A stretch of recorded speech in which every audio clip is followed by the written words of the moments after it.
Vous écoutez Vivre une vie dynamisée par l'Esprit, le podcast où l'on plonge nos regards ensemble dans les Écritures. Je m'appelle David Claric et sur ce podcast, je vous partage un temps de réflexion sur le thème de l'onction.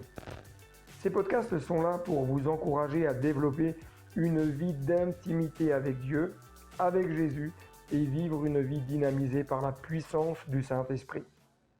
Bonjour à tous, aujourd'hui je vous propose de parler et de développer ensemble le thème de l'onction.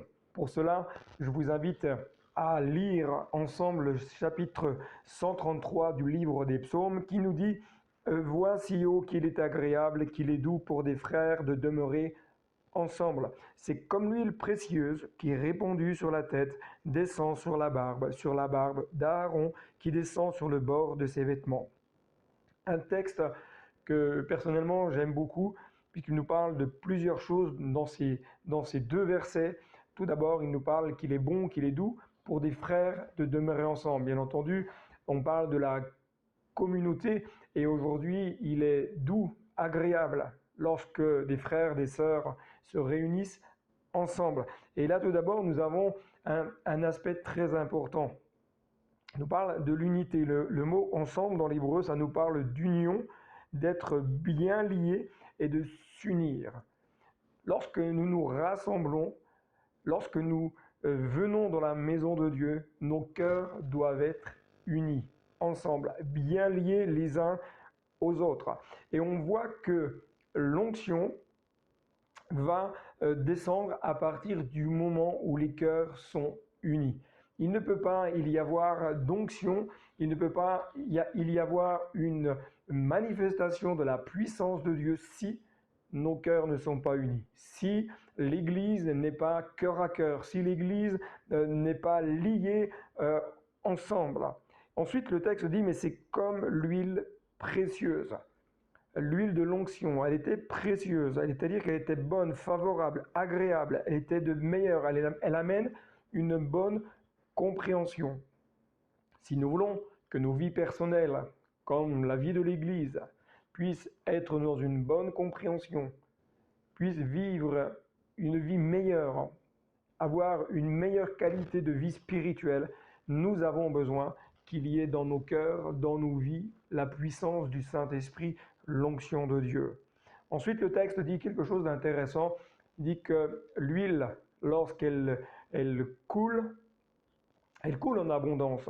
Ce n'est pas simplement deux petites gouttes. Il y a donc comme une forme d'immersion, quelque chose qui vient revêtir totalement, entièrement, et qui va couler, il va être en tout cas répandu sur la tête d'Aaron. Et pendant plusieurs temps, je me suis posé la question, pourquoi l'huile commençait à couler sur la tête? Alors, il n'y a pas de rapprochement scripturaire, mais je vous fais part simplement de ma compréhension du texte et ce que on peut en retirer. En tout cas, c'est une approche. Ce n'est pas l'approche absolue, mais c'est une approche. Parce que je crois que l'onction, lorsqu'elle coule sur la tête d'Aaron, il y a vraiment le désir de Dieu que nos pensées soient dans l'onction, c'est-à-dire renouvelées. Un renouvellement de l'intelligence par l'onction du Saint-Esprit, comme nous le rappelle l'apôtre Paul dans le livre aux Romains, chapitre 12, verset 2, quand il nous parle du renouvellement de l'intelligence. Si nous n'avons pas une nature, nos raisonnements, nos façons de penser, si elles ne sont pas renouvelées par la puissance de l'Esprit, nous cherchons donc à vivre notre vie spirituelle avec nos sens naturels, avec simplement notre réflexion intellectuelle, même bien sûr si cela n'occulte pas le fait qu'il nous faut réfléchir, il nous faut simplement parfois amener en réflexion. Mais notre réflexion naturelle a besoin d'être dans l'onction. Ensuite, le texte continue et il dit, mais il est répandu sur la tête et il descend sur la barbe, etc. Mais je me dis, mais quand l'huile descend, qu'elle coule, qu'elle descend sur la tête et qu'elle coule sur la barbe, elle va donc atteindre les yeux. Et l'onction de Dieu, lorsqu'elle se manifeste, amène dans notre vie un renouvellement dans la vision. Elle nous amène à avoir une vision qui correspond à la vision de Dieu. La Bible dit que le peuple périt par manque de connaissance, par manque de compréhension de qui est Dieu, manque de compréhension de la vision de Dieu. Et nous avons besoin de voir les choses, non pas comme nous avons envie de les voir, mais de les voir comme Dieu veut que nous puissions voir. Et pour cela, nous avons besoin de l'onction. Ensuite, l'huile d'onction va couler sur les oreilles. Et de cette façon, est-ce que l'onction de l'Esprit nous amène à être à l'écoute, plus sensible à la voix de Dieu, pour mieux comprendre ce que Dieu veut nous dire. Moi, je crois que Dieu veut nous parler. Je crois que Dieu veut parler à nos cœurs. Et pour cela, nous avons besoin que nos vies soient sous l'onction. L'onction au niveau du nez, pour sentir, non pas d'une manière naturelle, mais ressentir les choses d'une manière spirituelle.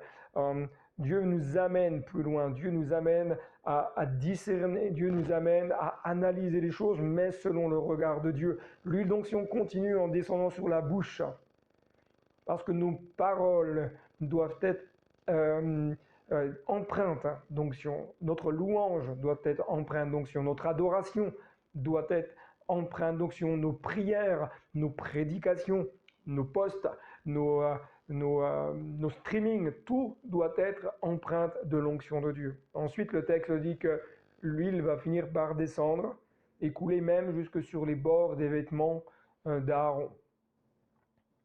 Ta vie, comme ma vie, doit être baignée dans l'onction. Ce que nous avons besoin, c'est que l'onction de Dieu descende et vienne toucher les vêtements, puissions être revêtus vraiment de cette onction du ciel. Lorsque l'onction du ciel nous revêt, ça se répand.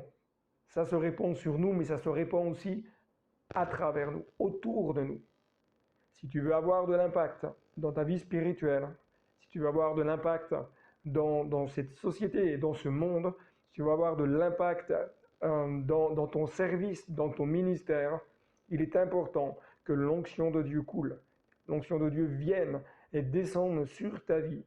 Plus tu auras le cœur dans l'onction, plus ton cœur sera à l'écoute, sera sensible, sera disponible pour le royaume et l'avancement de Dieu dans ce monde et dans cette société.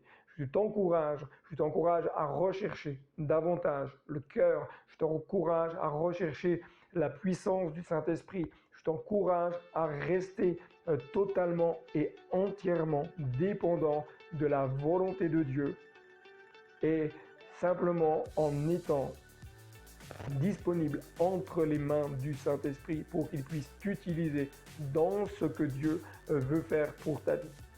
Dieu te bénisse, je te dis donc à très bientôt et n'oublie pas, le meilleur est devant. Bye bye.